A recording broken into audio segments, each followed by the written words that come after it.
Հայ-ռուսական դիվանագիտական հարաբերությունների հաստատման 33-ամյակի կապակցությամբ Հայաստանի և Ռուսաստանի արտգործնախարարներն ուղերձներ են փոխանակել։ Միրզոյանը մասնավորապես կարևորել է գործընկերային փոխգործակցության շարունակությունը հիմնված Երևանի և Մոսկվայի շահերի վրա և ի բարօրություն երկրների ու ժողովուրդների։ Լավրովն իր հերթին շնորհավորել է Միրզոյանին, մասնավորապես նշելով, չնայած ռուս-հայկական դաշինքը խարխլելու դրսի փորձերին, Երևանին ու Մոսկվային հաջողվել է պահպանել քաղաքական երկխոսության բարձր մակարդակն, ինչպես նաև ընդլայնել առևտրատնտեսական համագործակցությունը։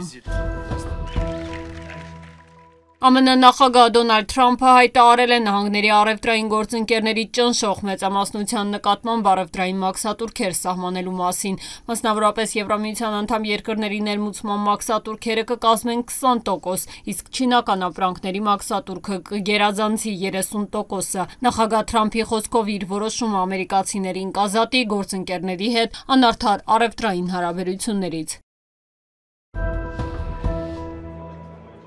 Ռուսաստանի ուղղակի ներդրումների հիմնադրամի ղեկավար Կիրիլ Դիմիտրիևը ժամանել է Վաշինգտոն, հաղորդում է CNN-ը վկայակոչելով իր աղբյուրները։ Դիմիտրիևը բանակցություններ կունենա ԱՄՆ նախագահի հատուկ բանագնաց Սթիվեն Ուիթքոֆի հետ։ Ուկրաինա-Ռուսաստանի ներխուժումից ի վեր Դիմիտրիևը ռուսաստանցի առաջին բարձրաստիճան պաշտոնյան է, որ այցելում է Վաշինգտոն։